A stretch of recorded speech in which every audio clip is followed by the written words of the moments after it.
नमस्कार दोस्तों, डेट है आज की 5 नवंबर 2022 और स्वागत है आपका एडिटोरियल डिस्कशन में। आज 3 इश्यूज हम डिटेल से डिस्कस करेंगे। सैटरडे है, हिंदू में तो एक ही आर्टिकल इंपॉर्टेंट है रिमोट वोटिंग से संबंधित, लेकिन इसके अलावा 2 और मुख्य आर्टिकल्स हम डिस्कस करेंगे अलग अलग न्यूज़पेपर से। एक तो देखो टाइम्स ऑफ इंडिया से।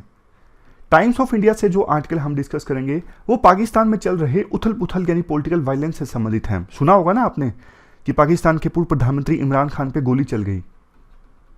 इसके अलावा फाइनेंशियल एक्सप्रेस का एक आर्टिकल हम डिस्कस करेंगे ओटीटी वर्सेस टेलीकॉम कंपनीज की डिबेट से संबंधित। तो चलिए डिस्कशन स्टार्ट करते हैं। First important article remote voting से संबंधित है। आप जीएस पेपर सेकंड के इस टॉपिक से आर्टिकल को रिलेट कर सकते हो। शुरुआत के डिस्कशन में ना एक क्वेश्चन मैं आपसे पूछता हूं। मान लीजिए आपके राज्य में इलेक्शन होने वाले हैं, आप हिमाचल प्रदेश से हो या फिर आप गुजरात से हो। अब आपके बूथ का नाम है 76, नंबर है 76। आप मुझे एक बात बताइए, आप ही के आसपास आपका कोई पड़ोसी है जो यहीं पर इसी एरिया में रजिस्टर्ड है, वो मौजूद नहीं है अभी। वो क्या वो बिना जाए भी अपना वोट रजिस्टर करवा सकता है? यानी बिना बूथ जाए वो पर्सन क्या अपना वोट दे सकता है? बताइए हाँ या ना। इसका आंसर देखो, वैसे तो यस है। कुछ लिमिटेड सिचुएशन में ही, लिमिटेड सर्कमस्टांसिस में ही, लिमिटेड कंडीशंस के साथ वो बिना जाए, बिना बूथ में एंटर करे अपना वोट दे सकता है। जैसे देखो, या तो वो आर्म्ड फोर्सेस में हो, फॉर एग्जांपल आर्मी में, नेवी में, एयरफोर्स में हो, तो वो पोस्टल बैलेट अपना दे सकता है, यानी पोस्ट से अपना वोट भेज सकता है। Next, voter on election duty. मान लीजिए आपका कोई पड़ोसी है, उसकी इलेक्शन ड्यूटी लगी है, किसी और एरिया में वो इलेक्शन कंडक्ट करवा रहा है, तो वो पर्सन भी पोस्टल बैलेट से अपना वोट दे सकता है। नेक्स्ट है voters above 80 years of age और पर्सन्स विद डिसेबिलिटीज। अब जैसे देखो, कोई डिफरेंटली एबल्ड पर्सन है, वो बूथ के अंदर जा ही नहीं सकता बिल्कुल भी, तो वो किसी और पर्सन को साथ ले जा सकता है, और डिफरेंटली एबल्ड पर्सन के बोलने पर दूसरा पर्सन जो साथ गया होगा वो मशीन पर, ईवीएम पर बटन दबा सकता है। सबसे लास्ट में वोटर्स अंडर प्रिवेंशन डिटेंशन। तो अभी सिर्फ इन्हीं कंडीशंस में वोट दिया जा सकता है रिमोटली। लेकिन देखो, बहुत सारे एनआरआई हैं, क्योंकि हमारा जो देश है, अभी देश की पॉपुलेशन बढ़ के हो गई है 135 करोड़, और आपको भी पता है डायस्पोरा इंडिया का बहुत स्ट्रॉन्ग है। डायस्पोरा मतलब इंडियन ओरिजिन के लोग जो दूसरे देशों में रहते हैं, उनको भी इंडिया से प्यार है, वो भी वोट देना चाहते हैं। लेकिन आपको पता है, स्पेशली देखो, अगर कोई एनआरआई या फिर overseas citizen of India special flight पकड़ के इंडिया में आता है, तो वोट देना काफ़ी महंगा पड़ता है। इसलिए सारे जो ओवरसीज सिटीजन्स ऑफ इंडिया हैं, जो इंडिया में एज ए वोटर रजिस्टर्ड हैं, वो वोट देने के लिए आते नहीं हैं इलेक्शंस में। एक डेटा है, जैसे 2019 के लोकसभा इलेक्शंस में 99,844 overseas citizen of India registered थे एज ए वोटर हमारे देश की अलग अलग कॉन्स्टिट्यूएंसीज में। लेकिन कितने लोग वोट देने आए? सिर्फ 25,606। बात वही है ना, उनके लिए डिसइंसेंटिव है, महंगा पड़ता है कि वो यहाँ पर आए वोट देने के लिए। तो अगर इनके लिए कोई रिमोट वोटिंग का प्रोविजन कर दिया जाता है ना, तो कितना अच्छा होगा। वो भी अपना वोट दे सकेंगे, हमारे देश की डेमोक्रेसी और ज़्यादा मजबूत होगी। उनको भी एहसास होगा कि हम भी देश की डेमोक्रेसी का पार्ट है, वो देश से और ज़्यादा अफेक्शन फील करेंगे, देश के नज़दीक फील करेंगे। 2014 में देखो, इलेक्शन कमीशन ऑफ इंडिया के द्वारा एक कमेटी गठित की गई थी। काम दिया गया था इस कमेटी को कि आप तरीके खोजिए कैसे ओवरसीज जो वोटर्स हैं वो वोटिंग कर सकते हैं। मतलब एक सॉल्यूशन तो आपको पता लग गया, पोस्टल बैलेट वाला, कि वो लिख कर भेज दें कि किसको उन्हें वोट देना है। पोस्टल बैलेट, जब इलेक्शन का रिजल्ट आता है ना, ईवीएम की कैलकुलेशन से पहले पोस्टल बैलेट से जो वोट मिले होते हैं ना, उनको काउंट किया जाता है, लिख के सिंपल दे दिया जाता है। दूसरा हो सकता है solution proxy voting. Proxy voting मतलब जैसे 2 पर्सन हैं, रमेश और सुरेश। रमेश का वोट बूथ नंबर 76 पर है। आपको लगा होगा सर आपके दिमाग में 76 ही क्यों आया? क्योंकि मेरे बूथ का नंबर एक्चुअली 76 है, इसलिए 76 याद आया। तो रमेश मान लीजिए 76 बूथ पे नहीं है, तो रमेश ने सुरेश को प्रोक्सी बोल दिया कि हाँ भाई आप मेरा वोट दे दीजिए। जैसे क्लास में हम प्रोक्सी नहीं लगाते, आज सुनील क्लास में नहीं आया तो जब टीचर अटेंडेंस ले रहा है तो महेश ने बोल दिया यस सर, प्रेजेंट सर, और टीचर आवाज नहीं पकड़ सका। तो उसी प्रकार से प्रोक्सी वोटिंग में भी एनआरआई इंडिया में नहीं आएंगे, उनकी जगह कोई और वोट दे देगा। फर्क इतना है, इलेक्शन कमीशन उन्हें खुद इजाजत देगा, टीचर वाले केस में नहीं कि हाँ टीचर पकड़ नहीं इसका आवाज को, और महेश सुनील दोनों का जो अटेंडेंस है वो रजिस्टर हो गई। लेकिन इस केस में ऐसा नहीं, इलेक्शन कमीशन खुद इजाजत दे रहा है, कोई बात नहीं आप आ नहीं सकते, आप प्रोक्सी वोटिंग का इस्तेमाल कर सकते हो अपना वोट रजिस्टर करवाने के लिए। तो कमेटी ने यह कहा था 2014 में कि प्रोक्सी वोटिंग सबसे बेस्ट है, लेकिन कुछ पॉलिटिकल पार्टीज ने इस पे ऑब्जेक्शन रेज किया कि इसका गलत इस्तेमाल हो सकता है। इसमें भी देखो पॉलिटिक्स हो जाती है। पॉलिटिक्स जैसे कुछ पॉलिटिकल पार्टीज को लगता है कि पर्टिकुलर पॉलिटिकल पार्टी के वोटर ज़्यादा हैं विदेशों में, अगर प्रोक्सी वोटिंग का कंसेप्ट इंप्लीमेंट किया जाता है तो पर्टिकुलर पॉलिटिकल पार्टी को फायदा होगा। तो इससे संबंधित ना बिल पास हुआ था 16th लोकसभा में। 16th लोकसभा 2014 से लेकर 19 के बीच में एक्टिव थी, लेकिन यह बिल फाइनली पास नहीं हो, उसका लैप्स कर गया। 2020 में इलेक्शन कमीशन ऑफ इंडिया ने गवर्नमेंट को अप्रोच किया कि भैया आप एनआरआईज को कम से कम परमिट कर दीजिए कि वो पोस्टल बैलेट से अपना वोट दे सकें। प्रोक्सी वोटिंग से आप नहीं चाहते, मतलब आप नहीं चाहते कि एनआरआई की जगह कोई दूसरा वोट दे, तो कम से कम आप उन्हें इजाजत दे दीजिए ना। सर्विस वोटर्स की तरह, जैसे आर्मी, नेवी, एयरफोर्स, इनके पर्सनल को मौका मिलता है, वो ड्यूटी पर हैं पोस्टल बैलेट से वोट देने का, तो एनआरआई को भी पोस्टल बैलेट से वोट देने दिया जाए, ये कहा इलेक्शन कमीशन ऑफ इंडिया ने गवर्नमेंट को। अगर हम देखो बिल्कुल स्पेसिफिकली बात करें कि सर्विस वोटर्स के द्वारा जिन मेथड्स से वोटिंग की जाती है उस मेथड का नाम क्या है, ETPBS, electronically transmitted postal ballot system. इसमें क्या होता है, service voters, for example army में है कोई पर्सनल, वो ये ETPB यानी electronically transmitted postal ballot download कर सकता है, अपनी चॉइस फिल कर सकता है और उसे भेज सकता है रिटर्निंग ऑफिसर के पास जो कि उसकी कॉन्स्टिट्यूएंसी में मौजूद है। इसके बाद आर्टिकल में कहा जाता है, देखो जब डिस्कशन चलती है ना रिमोट वोटिंग की, तो एक क्वेश्चन ये भी उठता है, क्या जो इंटरनल माइग्रेंट वर्कर्स हैं उनको भी मौका मिलना चाहिए रिमोट वोटिंग का? क्योंकि एनआरआई को मौका मिलता है तो internal migrant workers, for example कोई अभी गुजरात का है लेकिन महाराष्ट्र में रह रहा है, वो नहीं आ सकता, तो क्या उसे भी पोस्टल बैलेट से वोट देने का अधिकार मिलना चाहिए या फिर नहीं मिलना चाहिए? पैमाना क्या है? जो देश से बाहर गया हुआ है क्या सिर्फ उसको मिलना चाहिए? क्या एक स्टेट से दूसरी स्टेट में गया हुआ है उसको पोस्टल बैलेट से वोट करने का मौका नहीं मिलना चाहिए? देखो कई सारे जो डेमोक्रेटिक कंट्रीज हैं वो अपने ओवरसीज सिटीजन्स को अलाउ करते हैं वोट देने का, लेकिन आपको भी पता है इंडिया ज़्यादा पॉपुलेशन वाला देश है, तो इंडिया का डायस्पोरा जितना स्ट्रॉन्ग है उतना स्ट्रॉन्ग डायस्पोरा किसी और देश का नहीं है। तो इंडिया को कोई कॉन्क्रीट मैकेनिज्म ढूंढना होगा। बाकी देशों में सिचुएशन अलग है, हमारे देश में सिचुएशन अलग है। अब यूएसए का डायस्पोरा देखो कितना वीक होगा, सोच के देखिए यूएसए के कितने लोग होंगे इंडिया में जो रह रहे होंगे बिल्कुल नेग्लिजिबल। जबकि इंडिया के लोग फिलहाल यूएसए में कितने रह रहे हैं, बहुत ज़्यादा। तो पोस्टल बैलेट का सिस्टम अगर फॉलो किया जाता है तो प्रॉपर रूल्स के साथ किया जाए और ये डेमोक्रेसी को मजबूत करने वाला निर्णय होगा, डिसीजन होगा। चलते हैं आगे।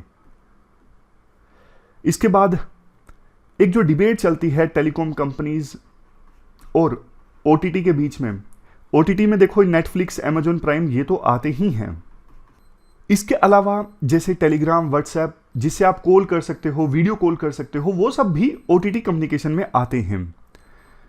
अब ना जैसे 5G आ रहा है, आपको पता है सरकार 5G के लिए स्पेक्ट्रम सेल कर रही है, लीज पर दे रही है, ये भी आपको पता है, लाइसेंसिंग दे रही है, इससे सरकार को रेवेन्यू जनरेट होता है। तो वोडाफोन आइडिया, रिलायंस जियो, एयरटेल जैसी कंपनीज जो हैं वो लाइसेंस लेती हैं सरकार से, प्रॉपर बीडिंग होती है, ऑक्शनिंग होती है और उसके बाद ये कंपनीज ऑपरेट करती हैं। अब इन कंपनीज का कहना है, टेलीकॉम कंपनीज का, कि हम इतनी मेहनत करते हैं, हम लाइसेंस लेते हैं, लाइसेंस के लिए पैसा देते हैं, नेटवर्क इस्टाब्लिश करते हैं, टावर्स इस्टाब्लिश करते हैं और इसके लिए हमारा बहुत सारा पैसा चला जाता है। लेकिन ये ओटीटी कम्युनिकेशन वाले क्या करते हैं? व्हाट्सएप ने क्या किया, हमारे नेटवर्क का इस्तेमाल किया और इंटरनेट से कॉल इस्टाब्लिश हो गई, तो इन पे भी वही रूल लागू होने चाहिए जो हम पे हो रहे हैं। Same service same rule, level playing field होना चाहिए।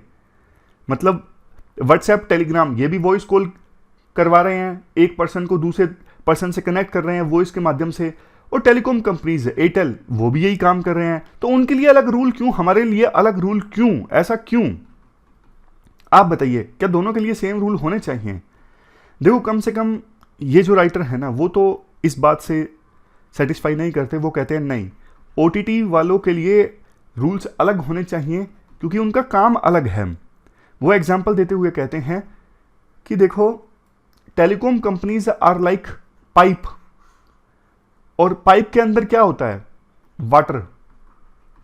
तो OTT companies are like water, समझ गए? तो टेलीकॉम कंपनीज का ये कहना, हमारी वजह से ही ये ओटीटी कंपनीज चल पाती हैं, अगर हम नहीं होंगे तो ये कंपनीज नहीं चलेंगी। मतलब रिलायंस जियो अगर नहीं होगा तो फिर क्या बाकी जो एप्लीकेशंस हैं वो चल पाएंगी? नहीं। मतलब ऐसा बोलना है टेलीकॉम कंपनीज का। बट राइटर का कहना है, देखो, अगर हमने बात की अभी एग्जाम्पल की, तो टेलीकॉम कंपनीज पाइप हैं और पाइप के अंदर पानी आता है, वो है ओटीटी, यानी कि नेटफ्लिक्स हो गया, अमेजन प्राइम हो गया, व्हाट्सएप हो गया, टेलीग्राम हो गया।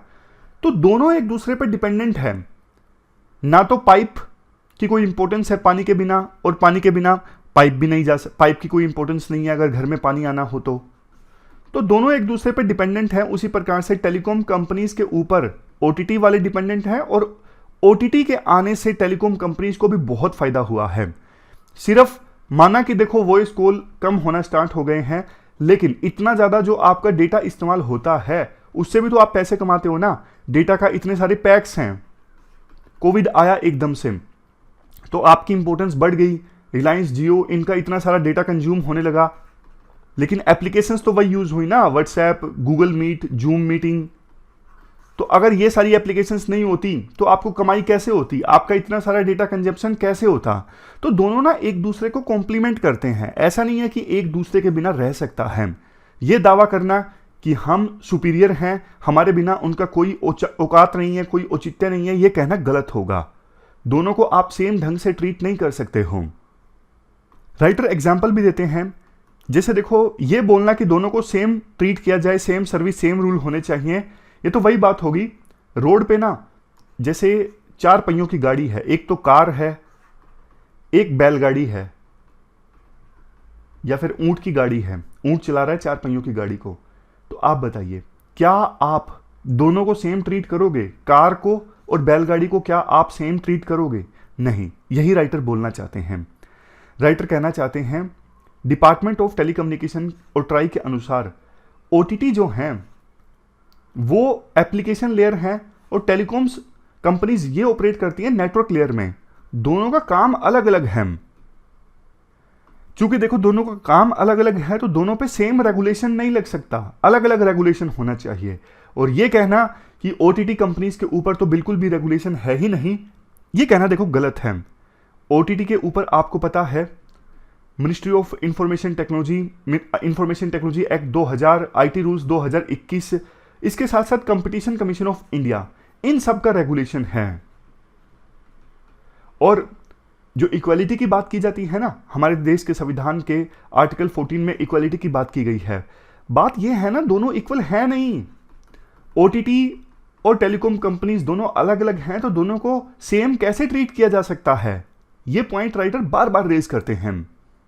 सबसे लास्ट में टेलीकॉम कंपनीज का एक कंसर्न एड्रेस करने की कोशिश की जाती है कि वॉइस कॉल पहले सारी हमसे होती थी, अब व्हाट्सएप और टेलीग्राम से होती है, तो हमारा रेवेन्यू सोर्स कम हो रहा है। राइटर कहते हैं, देखो आज का जो मेन रेवेन्यू सोर्स है ना, वो डेटा है। तो आपका डेटा कंजम्पशन तो इंक्रीज हुआ है ना, यहां से आपका रेवेन्यू पोटेंशियल बढ़ गया है, और वॉइस ट्रैफिक कम हुआ है, मानते हैं नुकसान हुआ है, लेकिन डेटा से रेवेन्यू पोटेंशियल बढ़ गया है ना। तो आप ये नहीं कह सकते कि हाँ उन पे भी लाइसेंस लगाइए, उन पे भी सेम रेगुलेशन कीजिए। तो ये पूरा आर्टिकल हमने डिस्कस किया ओटीटी और टेलीकॉम कंपनीज के कंपैरिजन से संबंधित।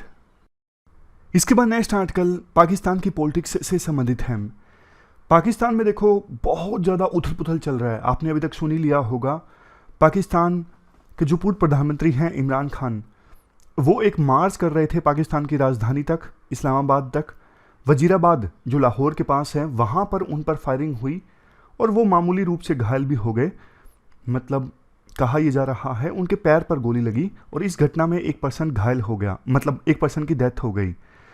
अब देखो, जिस पर्सन ने पाकिस्तान के पूर्व प्रधानमंत्री इमरान खान पर गोलियां चलाई, उसका तो ये कहना है कि पाकिस्तान के पूर्व प्रधानमंत्री इमरान खान लोगों को ना मिसलीड कर रहे हैं, इस वजह से मैंने गोलियां चलाई, उनको मारने की कोशिश की। लेकिन पाकिस्तान के पूर्व प्रधानमंत्री इमरान खान का ये कहना है, इस पूरी कंस्पिरेसी में, यानी मेरे को मारने की जो कंस्पिरेसी थी, इसमें 3 लोग शामिल हैं। एक प्रधानमंत्री जो उनके शहबाज शरीफ हैं, दूसरे नंबर पे इंटीरियर मिनिस्टर और तीसरे नंबर पे एक आर्मी के जनरल। मतलब सीधा सीधा आर्मी पे निशाना लगा लिया है इमरान खान ने। और ऐसा नहीं अभी स्टार्ट हुआ ये। देखो, जब पाकिस्तान के प्रधानमंत्री के पद पर उनका चुनाव हुआ था ना, तो उस समय बहुत से लोगों ने कहा कि उनके ऊपर पाकिस्तान की आर्मी का हाथ है, वो इलेक्टेड प्रधानमंत्री नहीं है, वो सिलेक्टेड प्रधानमंत्री हैं। मतलब सिलेक्ट किया है उन्हें आर्मी के द्वारा। लेकिन देखो, 3 साल तक तो उन्होंने आर्मी की मानी। अभी तक पाकिस्तान में ना कन्वेंशन ये चली आ रही है, अनकही कन्वेंशन, कि सोशल इश्यूज और इकोनॉमिक इश्यूज को पाकिस्तान की सिविलियन लीडरशिप संभालेगी, यानी इलेक्टेड लीडर संभालेंगे, और सिक्योरिटी और फॉरेन पॉलिसी संबंधित मामलों को संभाला जाएगा आर्मी के द्वारा। क्योंकि पाकिस्तान की आर्मी डर दिखाती है इंडिया का कि देखो इंडिया से हमें खतरा है, तो उनकी वीटो है पाकिस्तान की सिक्योरिटी और फॉरेन पॉलिसी संबंधित मैटर्स पर। लेकिन देखो, पाकिस्तान के पूर्व प्रधानमंत्री इमरान खान ने ना ये कन्वेंशन को चेंज कर दिया। 3 साल तक तो वो चुपचाप रहे, उसके बाद फॉरेन पॉलिसी में दखलंदाजी उन्होंने स्टार्ट कर दी, वो रशिया की यात्रा पर गए, यूएसए को उन्होंने नाराज कर दिया। तो पाकिस्तान की आर्मी से नाराज हो गई कि हमने इतने मुश्किल से डेलिकेट बैलेंस इस्टेब्लिश करके रखा है, सबके साथ अच्छे रिलेशंस इस्टेब्लिश करके रखे हैं, यूएस के साथ, चाइना के साथ, लेकिन आपने उन रिलेशंस को बिगाड़ दिया, आपने यूएसए के साथ रिलेशंस को बिगाड़ दिया। समझ रहे हो? तो दोनों के बीच में रिलेशंस खराब हो गए। पाकिस्तान रिलेशंस जब खराब हो गए तो पाकिस्तान के पूर्व प्रधानमंत्री इमरान खान के खिलाफ नो वोट कॉन्फिडेंस आया पार्लियामेंट में और वो पास हो गया, वो प्रधानमंत्री के पद से हट गए। लेकिन उसके बाद से ही ना वो सड़कों पर हैं, वो कह रहे हैं कि जल्द से जल्द इलेक्शंस कंडक्ट करवाए जाएं। अब आर्मी उन्हें पसंद नहीं करती, लेकिन उनकी पॉपुलैरिटी पाकिस्तान में अच्छी खासी है। अब उनके समर्थक जो हैं वो पाकिस्तान की आर्मी को सोशल मीडिया पर गाली देने लगे हैं। मतलब ऐसे ऐसे ट्वीट और ऐसी ऐसी पोस्ट वायरल हो रही हैं पाकिस्तान की आर्मी के अगेंस्ट। तो देखो, ये कहना तो अभी जल्दबाजी होगी कि पाकिस्तान एक सिविल वार की तरफ आगे बढ़ रहा है, क्योंकि वो तो एक भारी भरकम वर्ड है, लेकिन पॉलिटिकल वायलेंस काफ़ी ज़्यादा आगे हो सकता है पाकिस्तान में। ये तो देखो निश्चित है, मतलब होना ही है, क्योंकि जैसे जैसे वो आगे आगे जाएंगे इस्लामाबाद में, वो कह रहे हैं कि हॉस्पिटल में जैसे ही मुझे छुट्टी मिलेगी मैं अपना मार्च कंटिन्यू करूंगा, तो और ज़्यादा वायलेंस हो सकता है। ये पाकिस्तान की आर्मी के लिए भी काफ़ी चैलेंजिंग चीज़ है। ऑलरेडी देखो, उन पर एक आरोप लग रहा है, एक पत्रकार जो पाकिस्तान से भाग गया था क्योंकि उनको जान को खतरा था, वो कीनिया में गया, अरशद नाम का वो पत्रकार था। और कीनिया में ना, ये देखो, अरशद शरीफ नाम का पत्रकार जो पाकिस्तान से भाग के कीनिया में चला गया था, उनकी जान को खतरा था, कीनिया में भी उनको मार दिया गया। अब आरोप लग रहा है पाकिस्तान की आर्मी आईएसआई के ऊपर। इसके अगेंस्ट पाकिस्तान की जो आर्मी है ना, उन्होंने एक प्रेस कॉन्फ्रेंस कंडक्ट करवाई और उसमें कहा कि हमने इस पत्रकार को नहीं मरवाया। तो पाकिस्तान के पूर्व प्रधानमंत्री इमरान खान ने कहा कि आप क्यों प्रेस कॉन्फ्रेंस करवा रहे हो, आपका क्या लेना देना, कोई भी आरोप लगे। तो ऐसा लग रहा है कि जैसे पाकिस्तान की आर्मी भी ना इस पूरी पॉलिटिक्स में एक स्टेक होल्डर बन के इमर्ज हो रही है, जो पहले मतलब जो पावर वो एक्सरसाइज करती थी ना चोरी छुप के, लेकिन अब जनता को एहसास हो गया कि हाँ, आर्मी भी एक पॉलिटिकल पार्टी की तरह एक्ट कर रही है। तो फ्यूचर में अब क्या होगा, पाकिस्तान के जो आर्मी चीफ हैं बाजवा, वो रिटायर होने वाले हैं इसी नवंबर में। उनके अगले जो सक्सेसर हैं उनके सामने बहुत सारी चुनौतियां होंगी और इलेक्शन भी होंगे। उस समय अगर इलेक्शन में उन्होंने कुछ ऐसा दिखने दिया जनता को कि हाँ, पाकिस्तान की आर्मी इमरान खान के अगेंस्ट है, जो शरीफ हैं, ब्रदर्स हैं शहबाज शरीफ और नवाज शरीफ, इनके साथ हैं, तो लोग कैसे एक्ट करेंगे, क्या लोग सड़कों पर आएंगे, बहुत सारी चीज़ें देखने वाली होंगी पाकिस्तान में आने वाले दिनों में। तो ये हमने पूरा आर्टिकल डिस्कस किया, थोड़ा सा हमने जाना कि पाकिस्तान में फिलहाल क्या सिचुएशन है, क्या कुछ चल रहा है। तो आज की हमारी डिस्कशन में इतना ही है। आज 3 इश्यूज़ को हमने डिटेल से डिस्कस किया। फिलहाल इस डिस्कशन में इतना ही। Thank you very much for discussion.